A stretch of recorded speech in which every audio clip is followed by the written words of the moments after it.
Om Swastiastu. Perkenalkan, nama saya Putu Aditya Parwana Arta, NPM 19145, kelas A3. Pada kesempatan kali ini akan mempresentasikan tugas apresiasi arsitektur, yaitu arsitektur modern dunia. Proyek yang saya pilih yaitu The Interland Singapura. Yang pertama, profil objek apresiasi, nama proyek The Interlands, lokasinya 180 Depot Road, Singapura. Fungsinya residensial atau apartemen. Tahun 2013, arsiteknya Olen Shiren dan Oma. Jumlah lantai 24 dengan tinggi 88,7 meter. Total apartemen unit ada 1040 ditambah 8 retail shop. Luas areanya 169.600 meter persegi. Bangunan ini dirancang oleh Ole Shiren dan Mitra Office for Metropolitan Architecture atau OMA.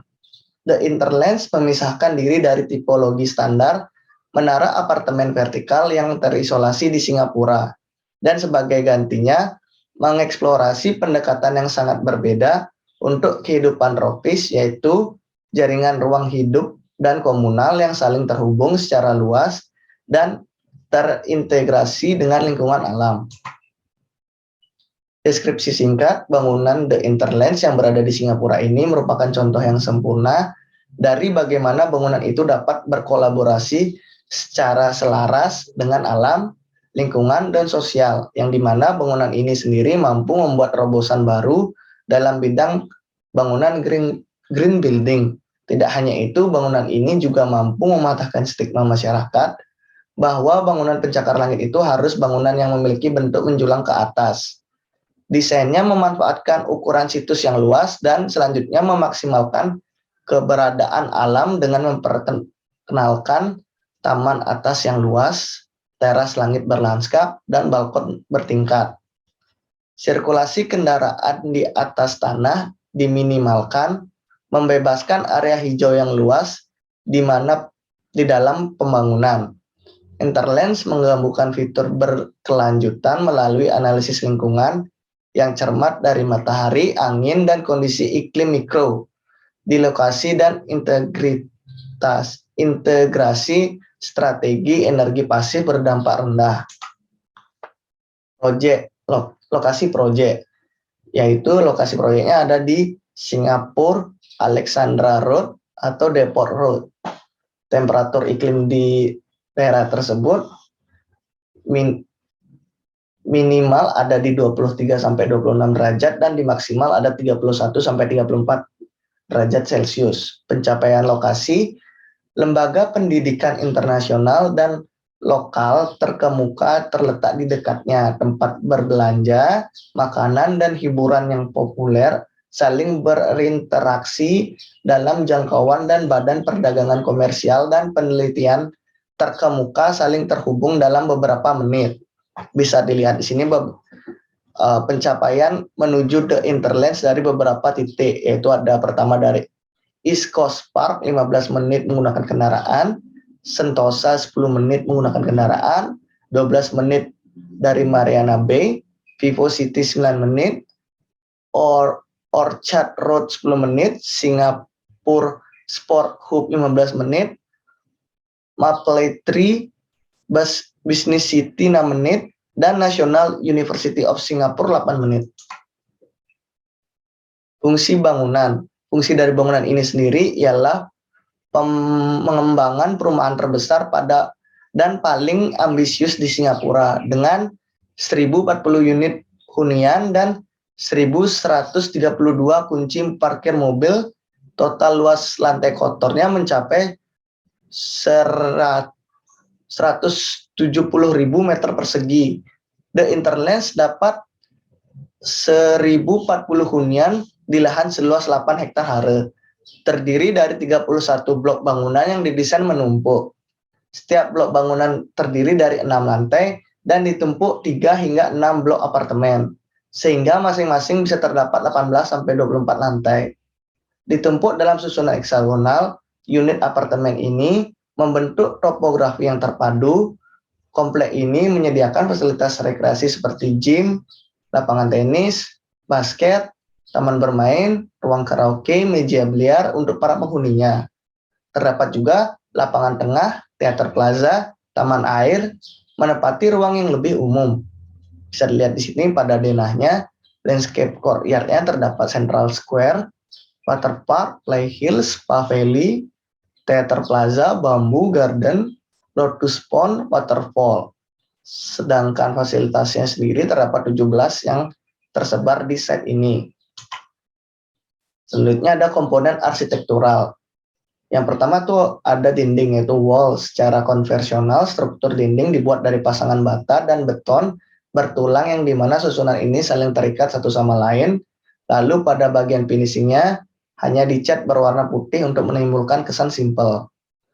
Pada struktur atap yang digunakan pada bangunan ini adalah struktur atap dak beton bertulang dengan ketebalan 15 cm yang saling terhubung satu sama lain. Lalu dak ini dilapisi dengan waterproofing untuk mencegah kebocoran.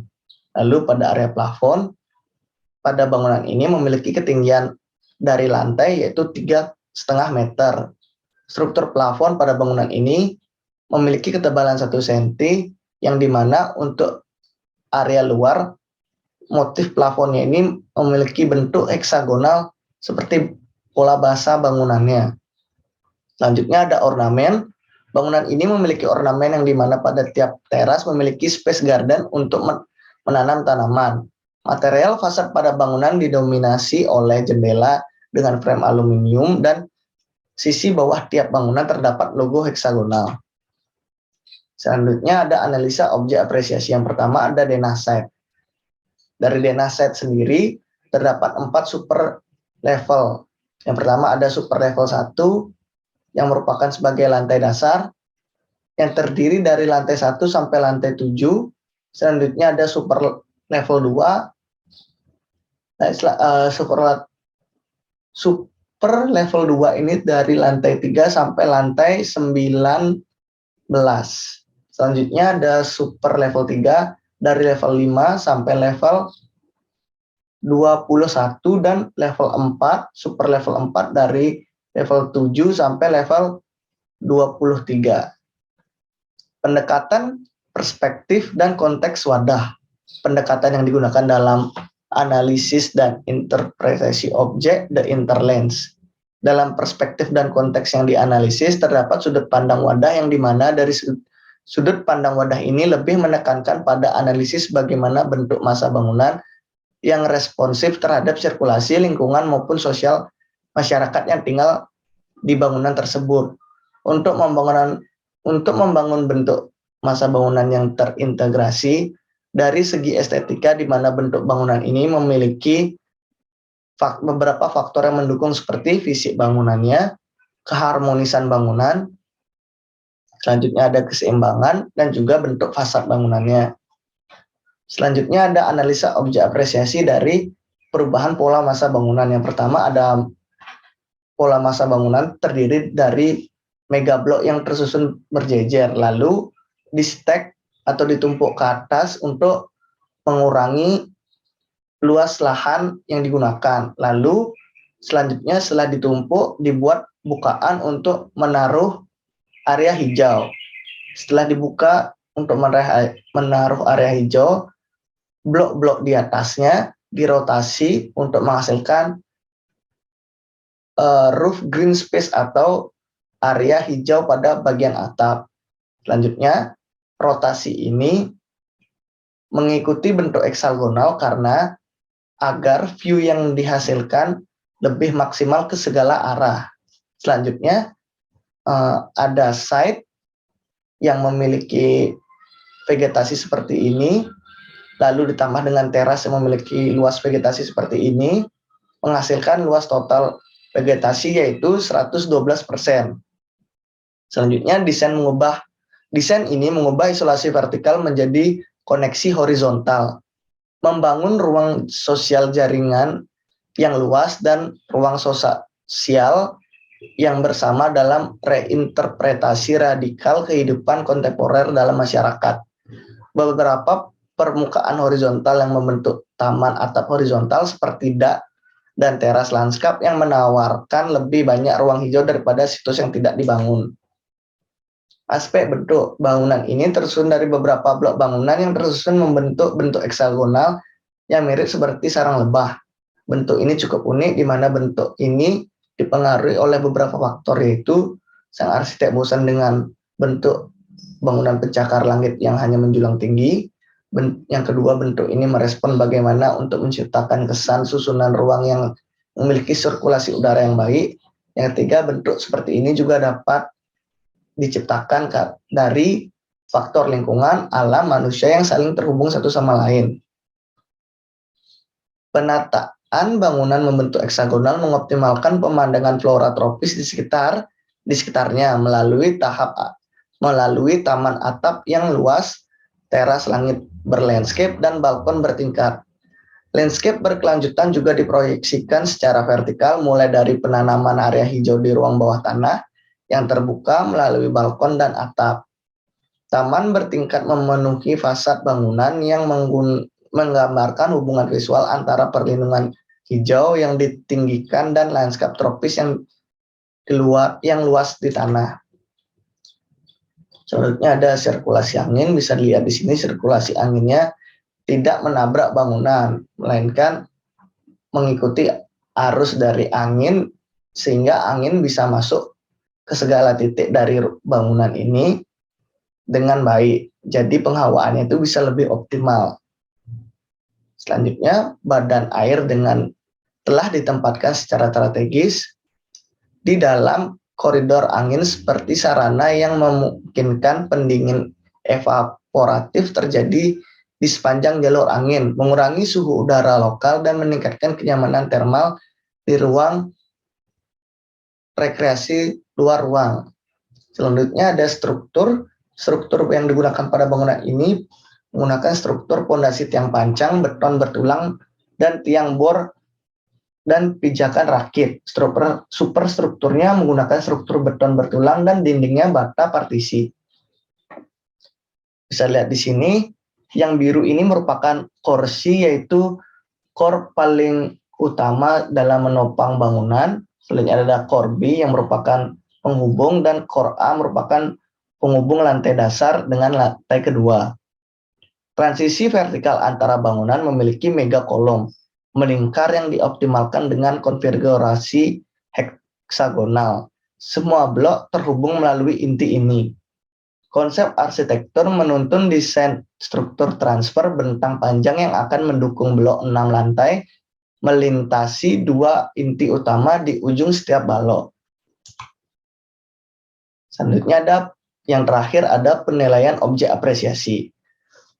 Penilaian terhadap objek arsitektur ini, bagaimana cara sang arsitek berpikir kompleks apartemen ini menjadi sebuah kampung vertikal dengan rute pejalan kaki utama di komplek ini dibuat untuk warga. Sistem jalan setapak dibuat untuk membawa penghuni langsung ke pintu depan pribadi mereka masing-masing.